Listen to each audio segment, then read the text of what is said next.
नमस्कार विद्यार्थी मित्रांनो, डॉक्टर सुशील स्पॉटलाईट या आपल्या यूट्यूब चॅनलवर तुमचं सर्वांचं स्वागत आहे. 24 मार्च 2021च्या चालू घडामोडींचं विश्लेषण आपण बघणार आहोत.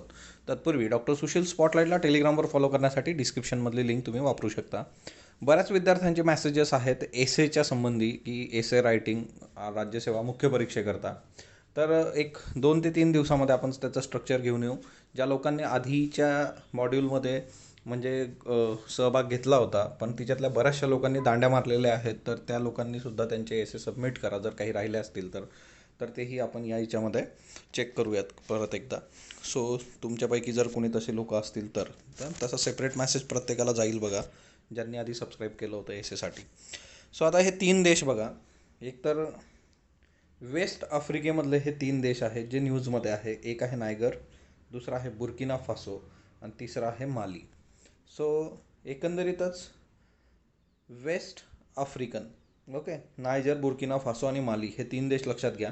आता हे जर तुम्ही बघितलं की हा कम्प्लीट म्हणजे Benin, Togo, Ivory Coast, Senegal हे जे आहे की तुम्हाला लाईट कलर दिसतोय थोडा, हा पूर्ण रिजन जो आहे तो पश्चिमी आफ्रिका आहे.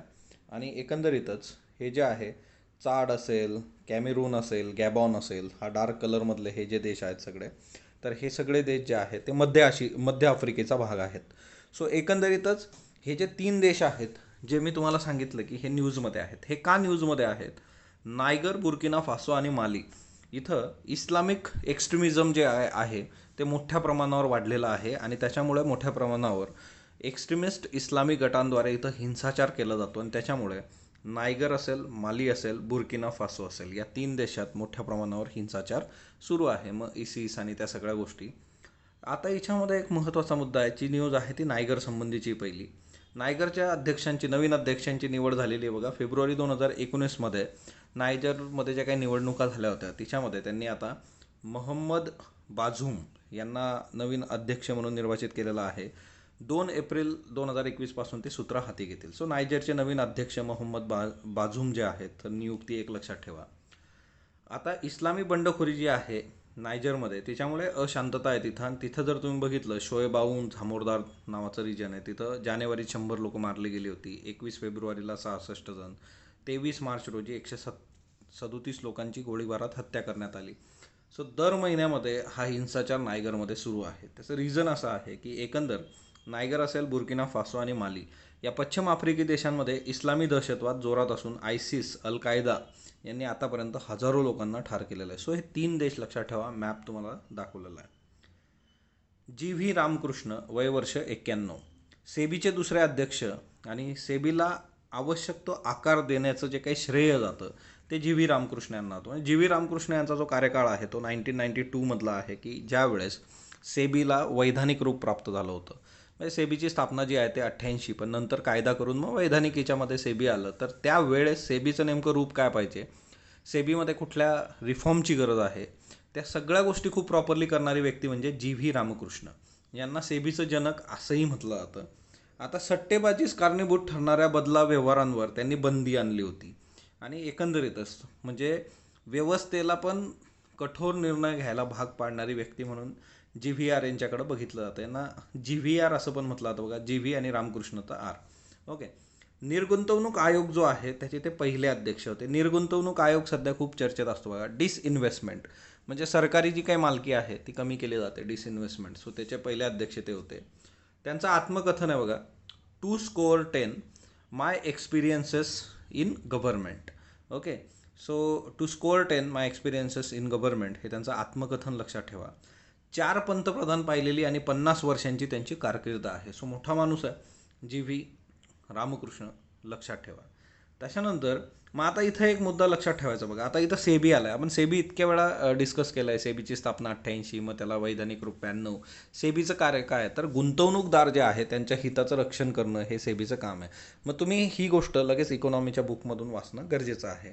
ओके. त्याच्यानंतर विवाह नोंदणी संबंधी एक आर्टिकल आजच्या लोकसत्ताला आहे संपादकीय. आता एकंदरीतच तुम्ही जर बघितलं की विवाह नोंदणी केली पाहिजे, म्हणजे जन्म असेल, मृत्यू असेल, विवाह नोंदणी ह्या गोष्टी आपल्याला फार बेसिक माहीत आहेत.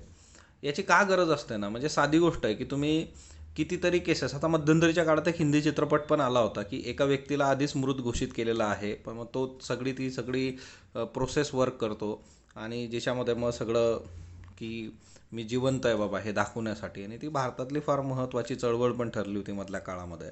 सो तो चित्रपट पण येऊन गेलेला आहे की जन्म, मृत्यू आणि विवाह याची नोंदणी, म्हणजे एखाद्या जीवित व्यक्तीला मृत दाखवून दिलं किंवा विवाह झाला पण नोंदणीच केलेली नाही आहे, मग याच्या केस स्टडीज पण त्यांनी दिलेल्या आहेत. म्हणजे एक केस होती की ए नावाची व्यक्ती आहे, त्यांनी 2 लग्न केली, एक्स या महिलेबद्दल बरोबर आणि वाय ह्या महिलेबरोबर. ही त्याची पहिली बायको होती, फर्स्ट वाईफ, आणि ही सेकंड वाईफ आहे. सेकंड वाईफनी लग्नाचं जे काही नोंदणी आहे ती केलेली होती, मॅरेज रजिस्ट्रेशन. आता जेव्हा एची डेथ झाली तर मग एच्या सॅलरीचं जे काही पेन्शन आहे त्याच्यासाठी वायनी क्लेम केला, आणि वायला तो क्लेम मिळालासुद्धा कारण तिच्या लग्नाची नोंदणी झालेली होती. पण एक्स ही जी वाईफ होती ही गावाकडं होती, त्या लग्नाची नोंदणी नसल्यामुळे एक्सला ते पेन्शन मिळत नव्हतं. मग जेव्हा हा सगळा मुद्दा कोर्टात गेला तर कोर्टात आता ना एक्सला पेन्शन मिळतं आहे ना वायला पेन्शन मिळतं आहे, ते म्हणजे एकंदरीतच कोर्टाची केस चालू आहे आता. त्याच्यानंतर दुसरा महत्त्वाचा मुद्दा आहे की बऱ्याचदा काय होतं की घरगुती हिंसाचार, डोमेस्टिक व्हायलन्स आहे. मग आता समजा फॉर एक्झाम्पल, आता ह्या एचं जर समजा ही याची फर्स्ट वाईफ आहे, हिच्याबरोबर घरगुती हिंसाचार, डोमेस्टिक व्हायलन्स मोठ्या प्रमाणावर होतो. मग त्यावेळेस दाद मागायला पोलीस स्टेशनमध्ये गेल्यानंतर ते म्हणतात की ठीक आहे, बट चला तुमच्याबरोबर डोमेस्टिक व्हायलन्स होतो आहे, पण हे तुमचे पती आहे, त्याचं काय नेमकं प्रूफ तुमच्याकडं आहे. मग लग्नाचा फोटो असतो कदाचित, पण त्या पलीकडे दुसरी गोष्ट नसते, कारण जर तुम्ही नोंदणीच केलेली नाही आहे तर सर्टिफिकेट नाही आहे, मग त्या महिलेवर परत ते बर्डन. आणि याचा सगळ्यात जो काही निगेटिव्ह इम्पॅक्ट आहे तो महिलांवर आहे. जर विवाहाची नोंदणी झाली नसेल तर कदाचित जर उद्या काही प्रॉब्लेम्स उद्भवले तर त्या केसमध्ये महिलांना जास्त सफर व्हावं लागतं. हा याच्यातला महत्त्वाचा मुद्दा आहे. 1886मध्ये 1886 भारतात जन्म, मृत्यू आणि विवाह याची नोंदणी करण्यासंबंधी कायदा झाला होता. आता हा कसा आहे, वासातिक काळातला कायदा आहे बघा, 1886. 1886च्या कायद्यात तब्बल 112 वर्ष कोणताही बदल करण्यात आलेला नाही. हा खूप महत्त्वाचा आस्पेक्ट आहे. आणि मग याच्यातून आपल्याला एक गोष्ट कळते की प्रशासकीय उदासीनता नावाचा प्रकार काय आहे. म्हणजे असे कितीतरी कायदे आहे, हा काही एकटा कायदा नाही आहे. नंबर ऑफ ॲक्ट्स की जे ब्रिटिशांच्या काळात झाले ते तसं वर्क होत जातं. मग एखादा गदारोळ मासतो, काहीतरी इश्यू होतो, मग त्यावेळेस काही चेंजेस केले जातात. सो 1886 ते 1998 112 वर्ष कोणताही बदल याच्यात नव्हता. नंतरच्या काळात मग चेंजेस झाले. 1998मध्ये महाराष्ट्रात विवाह नोंदणीसाठी महाराष्ट्र विवाह मंडळाचं विनियमन आणि विवाह नोंदणी अधिनियम हा विशेष कायदा करण्यात आला होता. 1999मध्ये त्यात काही बदल करण्यात आले होते. ओके, सो महाराष्ट्रात महाराष्ट्र विवाह मंडळ विनिमय आणि विवाह नोंदणी अधिनियम आहे 1998. आता भारतात व महाराष्ट्रात बहुतांशी विवाह नोंदणी केली जात नाही. त्याचा नकारात्मक परिणाम स्त्रियांवर अधिक होतो. मी तुम्हाला सांगितलं आहे, पेन्शन किंवा कौटुंबिक हिंसाचार वगैरे ह्या सगळ्या गोष्टी आहेत. तर विवाहाची नोंदणी झाली पाहिजे. तिच्यामध्ये सर्वेही आहेत आणि तिच्यामध्ये मोर दॅन 55% जे आहे ग्रामीण हिच्यामध्ये ती नोंदणी होत नाही वगैरे वगैरे. पण एक मुद्दा आहे की जनजागृती या बाबतीत सुद्धा झाली पाहिजे. ओके, आता कालचा लोकसत्ता आपल्याला अवेलेबल झाला नव्हता, तर त्याला आज तिच्यातल्या महत्त्वाच्या न्यूज आपण घेतलेल्या आहेत. तिच्यातली ही एक न्यूज आहे बघा, जंगलातील वनवे. 1 नोव्हेंबर 2020 ते मार्च 2021 या कालावधीमध्ये जंगलातील वनवांच्या संख्येनुसार राज्यांचा क्रम बघा. 1 नंबरवर राज्य जे आहे ते आहे ओडिसा. जवळपास या कालावधीत 3334 घटना झालेल्या आहेत वनव्यांच्या. मध्य प्रदेश 2 नंबरवर आहे 1933, महाराष्ट्र 1904. आता मध्य प्रदेश हे जे राज्य आहे हे जंगल वनव्यांसाठी वेगवेगळ्या उपाययोजना करण्यासाठी आधुनिकतेसाठी प्रसिद्ध आहे.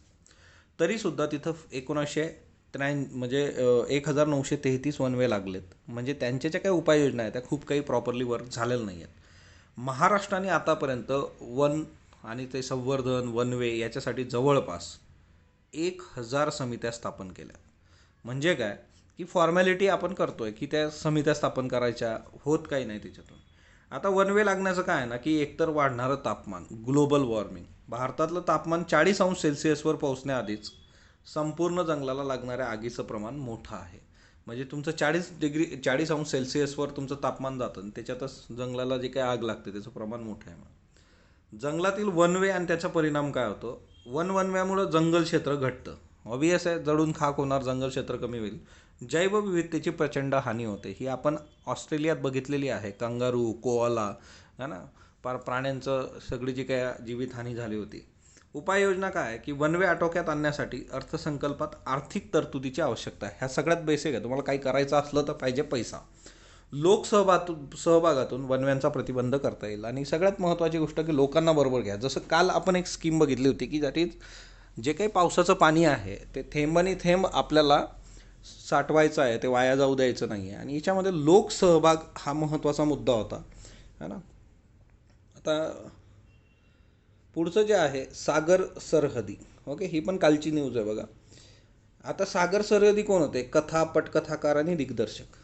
म्हणजे सामान्यांच्या वेदना ज्या होत्या त्यांच्या जगण्याला चित्रपटामध्ये दृश्यबद्ध करणारा कथा, पटकथाकार आणि दिग्दर्शक अशी सागर सरहदी यांची ओळख आहे. 22 मार्चला परवा निधन झालं होतं त्यांचं. यश चोपडा यांच्या कभी कभी या चित्रपटामुळे ते नावारूपाला आलेत. आणि या चित्रपटाची पटकथा आणि संवाद लेखन त्यांनी केलेलं आहे. तर हाही एक खूप महत्त्वाचा मुद्दा आहे की यश चोपडा ह्या कभी कभी नावाचा खूप गाजलेला चित्रपट आहे बघा. कभी कभी, राखी, अमिताभ, है ना. कधी वेळ मिळाला तर बघा तुम्हाला. असं पण आता राज्यसेवा झाली एक दिवस निवांत. ऋतिक रोशनच्या पदार्पणामध्ये कहो ना प्यारे हा चित्रपट गाजला होता बघा, सुपर डुपर हिट. त्याची पटकथा त्यांनीच लिहिली होती. लेखन दिग्दर्शनाचा चित्रपट बाजार म्हणून आहे. 1982मध्ये आलेला चित्रपट आहे बघा हा. 1982 हा पण, है ना. कथा संवाद लेखन जर तुम्ही बघितलं तर सिलसिला, नूरी, चांदनी, रंग, अनुभव, आणि नूरी, चांदनी गाजलेलं आहे सगळं. सो एकंदरीतच सागर सरहदी हे नाव लक्षात ठेवा. आता बघा की काही महत्त्वाच्या बाबी आहेत की Maharashtra minister impartial probe of allegations of extortion against Maharashtra minister is must. आता जे काही महाराष्ट्रात घडलेलं आहे की परमवीर सिंह यांनी पत्र लिहिलं, तिच्यामध्ये त्यांनी सांगितलं वगैरे. आता याच्यात दोन गोष्टी लक्षात ठेवायच्या. UPSC मधला इथिक्स नावाचा एक पेपर आहे बघा तुम्हाला, GS4. या इथिक्समध्ये एक गोष्ट लक्षात ठेवायची. आता परमवीर सिंह यांनी पत्र कधी लिहिलं? पदावरून गच्छती झाल्यानंतर. म्हणजे त्यांची इंटिग्रिटी जी आहे ती आपल्याला दिसत नाही. त्यांनी पदावर असताना खूप महत्त्वाचं पद आहे, त्यांना अधिकार त्या सगळ्या याच्यामध्ये की त्या पदावर असताना तुम्ही तुमची इंटिग्रिटी आणि ऑब्जेक्टिव्हिटी जी आहे, वस्तुनिष्ठता, ती टिकवणं गरजेचं होतं. ओके, हा एक खूप महत्त्वाचा आस्पेक्ट आहे. म्हणजे आता याचे जे वेगवेगळे हे आहेत की परमवीर सिंह यांनी पत्र लिहिलं, ठीक आहे, जे काही इश्यू असतील, ॲलिगेशन्स असतील, पण त्यांनी ते पदावर असताना किंवा जेव्हा चुकीचं घडत होतं त्यावेळेसच ते जर थांबवण्यासाठी प्रयत्न केले असते तर ते आपल्याला ॲक्सेप्टेबल. म्हणजे एकंदरीतच प्रशासकीय सेवेमध्ये की ह्या सगळ्या गोष्टींचा विचार करता आपल्याला जो इथिक्स आणि त्या सगळ्या गोष्टी आहेत, मग तिच्यामध्ये एक महत्त्वाची बाब आहे, आपल्याला केस स्टडीज विचारल्या जातात. मग तुम्ही पदावर असताना काही चुकीचं घडतं आहे ना, तर त्या ठिकाणी एक महत्त्वाची बाब आहे की तुम्ही त्यावेळेसच त्या गोष्टी करेक्ट करण्याकडे तुमचा कल असला पाहिजे. हा याच्यातला एक महत्त्वाचा मुद्दा आहे. हां, चला आता ते जे काही सगळे ॲलिगेशन्स आहेत, जे काही होम मिनिस्टरच्या अगेन्स्ट आहे, महाराष्ट्राचे गृहमंत्री, तर त्याचीही चौकशी खूप प्रॉपरली झाली पाहिजे असा ह्याचा लेखाचा ओघ आहे. पण याच्यामध्ये एक फार महत्त्वाचा आस्पेक्ट त्यांनी हाही मेन्शन केला आहे की हे पदावरून गेल्यानंतरचे ॲलिगेशन्स आहेत, हे त्यावेळेस ते वर्क करणं गरजेचं होतं. आता हे बघा, हे झाली थेरी. प्रॅक्टिकल गोष्टीही फार वेगळ्या असतात. प्रशासनात काम करताना तुम्हाला लक्षात येईल की जो काही राजकीय दबाव आहे, पॉलिटिकल प्रेशर आहे, आणि ज्यावेळेस व्यवस्था ज्या मेन महत्त्वाच्या लोकांच्या हातात आहे, तीच लोक ज्यावेळेस तुम्हाला हे करतात की बाबा तुम्हाला काही सिस्टीममध्ये काम करताना आडकाठी आणतात, मग त्याला टॅकल करणं ते तितकंसं सोपं नसतं. ह्या सगळ्या गोष्टी आहेत, पण तरीसुद्धा अकॉर्डिंग टू थेरी जी काय आहे की त्यांची इंटिग्रिटी, ऑब्जेक्टिव्हिटी टिकवणं त्यांनी गरजेचं होतं. हे एक प्रत्येकाने लक्षात ठेवा. म्हणजे जे काही न्यूज मीडिया चॅनल्स आहेत त्याच्यावर ज्या पद्धतीने ते सगळं चालतं, तर ते इथं नक्कीच अपेक्षित नाही आहे आपल्याला. दुसरी महत्त्वाची गोष्ट की आता मधल्या काळामध्ये काय झालं ना की SC डिड वेल टू ले down a guidelines for the judiciary in dealing with the cases of sexual crime. आता सर्वोच्च न्यायालयाने जे काही लैंगिक अत्याचाराचे गुन्हे आहेत आणि त्यासंबंधीचे खटले आहेत ते डील करताना काय गोष्टी लक्षात ठेवायच्या त्यासंबंधी क्लिअर गाईडलाईन्स 18 मार्च रोजी दिलेल्या आहेत. ओके, काय आहे याच्यात? जर तुम्ही मधल्या काळातलं सगळं बघितलं तर एका केसमध्ये काय होतं की सांगण्यात आलं होतं की बाबा तुम्ही हे करा, महिलेला जर तुम्ही लग्न करत असाल तिच्याबरोबर तर मग तुम्हाला जेल जाण्यापासून वाचवू शकतो मी. सरन्यायाधीशांचं स्टेटमेंट. आणि सरन्यायाधीश त्याच्यावर बोललेले आहेत की नाही, माझ्या स्टेटमेंटचा अपरिहास तुम्ही केला किंवा विपर्यास केला वगैरे वगैरे. दुसरी केस आपण बघितली की जिच्यामध्ये सेक्सुअल हॅरासमेंटच्या केसमध्ये, सेक्सुअल जे काही क्राईम आहे तिच्यामध्ये तो जो आरोपी आहे त्याने त्या महिलेच्या घरी जाऊन राखी बांधून घ्यायची आणि भाऊ बनायचं वगैरे. तर असले ज्या काही मध्य प्रदेशमधल्या कोर्टाचा तो निकाल होता, या सगळ्या गोष्टी लक्षात ठेवून मग एकीकडं इंडियन ज्युडिशरीची जी काही इमेज आहे तिच्यावर प्रश्नचिन्ह उभं राहतं आणि म्हणून सुप्रीम कोर्टाने काही गोष्टी फार क्लिअर केल्या हा ना. आणि सगळ्यात महत्त्वाची गोष्ट जी होती की हेनरिक इब्सेनचं जे काही नाटक आहे हे ना, हेनरिक इब्सेन, त्याचा रेफरन्स तिथं दिलेला आहे है ना. की सगळ्यात महत्त्वाचं की जे काही महिला आहेत त्या हेनरिक इब्सेनच्या याच्यामध्ये ज्या काही ट्रॅडिशन्स आहेत त्याच्यातून बाहेर पडू पाहणाऱ्या आणि त्या सगळ्या त्याचे चित्र तो रंगवतो. म्हणजे for example, woman can not be herself in an exclusively masculine society which laws frame by the men. म्हणजे पुरुषांचं जग आहे, पुरुषांचे नियम आहेत, सगळी पितृसत्ताक पद्धती आहे इथं, समाज पद्धती. आणि खानविलकर आणि रवींद्र भट यांचं जे जे काही बेंच होतं त्यांनी काही गोष्टी क्लिअर केल्या की कसल्याही पद्धतीचं कॉम्प्रोमाइज जे आहे ते होणार नाही in case of sex crime. म्हणजे तुम्ही लग्न करा, हे करा, तर ह्या गोष्टी एकदम क्लिअर केलेल्या आहे की all courts to reframe from the imposing marriage or mandate any compromise between the sex offender and his victim. Okay, हे फार महत्त्वाचं आहे. कारण काय होतं की मग हा एक म्हणजे मार्ग निवडला जातो की लग्न करा आणि विषय मिटवा. तर असला प्रकार बिलकुल होणार नाही. हा खूप महत्त्वाचा मुद्दा जो आहे की कसलंही कॉम्प्रोमाइज सेक्स क्राईममध्ये अलाउड नाही, हे फार क्लिअर केलं आहे. केस स्टडीमध्ये पण तुम्हाला अशा पद्धतीची केस स्टडी विचारली जाऊ शकते. तर हे एक लक्षात ठेवायचं की सुप्रीम कोर्टाने सांगितलं की no compromise in sex crimes. Okay, so ही एक गोष्ट लक्षात ठेवा. त्याच्यानंतर हे जे आहे की बघा किती डोस दिलेले आहेत. ओके, तर त्याचा विचार करता भारत 3 नंबरवर आहे बघा. ओके, 4.85 करोड जे आहेत ते डोसेस वॅक्सिनचे दिलेले आहेत. पण जर तुम्ही डोस पर 100 म्हणजे जर 100 माणसांमागचा विचार केला तर तिच्यामध्ये टॉपला जो देश आहे मग तिच्यामध्ये तो तुम्हाला मिळतो की बाबा खूप चांगल्या परिस्थितीमध्ये इस्राईल आहे, त्याचा 112.99 म्हणजे पार 0.98. त्याच्यानंतर जो आहे तो म्हणजे हा ब्रिटन आहे बघा, UK. आणि त्याच्यानंतर US आहे 37. ओके, सो प्रति 100 व्यक्तींमागं हे आकडे चेंज होणार आहेत, त्याच्यामुळे हे काही पाठ करायची गरज नाही. पण एकंदर आपल्याला ओव्हरव्ह्यू माहीत पाहिजे. सो भारत 3 नंबरवर आहे maximum doses of vaccination. US 1 नंबरला आहे, चायना 2 नंबरला आहे, भारत 3 नंबरला, UK 4 नंबरला. ओके, त्याच्यानंतर कालचे प्रश्न बघा. मिलिटरी डायरेक्टच्या 2021च्या अहवालानुसार बिनचूक विधाने निवडा. चीनचं लष्कर जगात सर्वाधिक सामर्थ्यवान आहे, बरोबर. भारताचं लष्कर जगात 5व्या नाही 4थ्या क्रमांकाचं आहे बघा, 4th पोझिशनला आपण आहोत. लष्करासाठी सर्वाधिक खर्च करणारा देश अमेरिका आहे, बरोबर. आणि अमेरिका सर्वात जास्त खर्च करतो तरी सुद्धा तो 2 नंबरला सामर्थ्यवान त्यांचं लष्कर आहे, असा तो निकष होता. निर्णय म्हणजे अहवालातला जो काही हे होता. तांदूळ नवा की जुना हे जाणून घेण्यासाठी राईस एजिंगची चाचणी केली जाते, बरोबर. राईस एजिंगची चाचणी सर्वप्रथम गुजरातमध्ये नाही आंध्र प्रदेशमध्ये होते. सो फक्त अयोग्य. 22 मार्च 1993 रोजी पहिला जागतिक जलदिवस झाला आणि 21च्या जागतिक जलदिनाची संकल्पना पाण्याचे मूल्य जाणा व्हॅल्युइंग वॉटर आहे, बरोबर आहे. दोन्ही गोष्टी योग्य आहेत. 21 मार्च हा दिवस जागतिक वन दिवस म्हणून साजरा करण्याचा निर्णय संयुक्त राष्ट्राच्या आमसभेने कधी घेतला? सो 2012मध्ये घेतला आहे. नृत्यांगना लक्ष्मीप्रिया मोहपात्रा कोणत्या नृत्याशी संबंधित आहे? ओडिसी.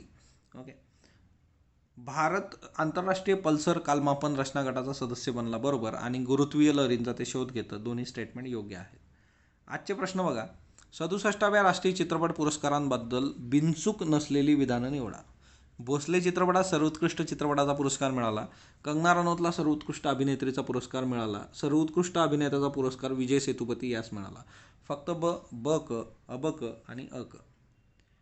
योग्य जोड्या लावा. चित्रपट आणि 67व्या राष्ट्रीय पुरस्कार. ओके, चित्रपट पुरस्कार तुमच्या समोर आहेत बघा. काजरो, बार्डो, आनंदी गोपाळ, जक्कल. सर्वोत्कृष्ट शोध चित्रपट, सर्वोत्कृष्ट सामाजिक चित्रपट, सर्वोत्कृष्ट कोकणी चित्रपट, सर्वोत्कृष्ट मराठी चित्रपट. जोड्या लावायच्या तुम्हाला. 2019च्या गांधी शांतता पुरस्कार वंगबंधू शेख मुजीबुर रहमान यांना जाहीर झाला. 2020चा गांधी शांतता पुरस्कार सुलतान काबूस बिन सईद अल सईद यांना जाहीर झाला.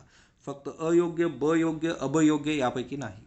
दिल्ली सरकारद्वारे मद्यपानाचे वय 25 वर्षावरून किती वर्षे करण्यात आले? 19 वर्ष, 21 वर्ष, 30 वर्ष, 23 वर्ष. जागतिक हवामान दिवस 23 मार्च रोजी साजरा केला जातो. 2000 पासून जागतिक हवामान दिवस साजरा केला जातो. सो फक्त अ बिनचूक, फक्त ब बिनचूक, अब बिनचूक यापैकी नाही. याची उत्तरं जी येते मी कमेंट बॉक्समध्ये देणार आहात. स्पॉटलाईटला जो तुम्ही प्रतिसाद देता त्याबद्दल मी आपला आभारी आहे. स्पॉटलाईटला लाईक करा, शेअर करा, सबस्क्राईब करा. धन्यवाद विद्यार्थी मित्रांनो.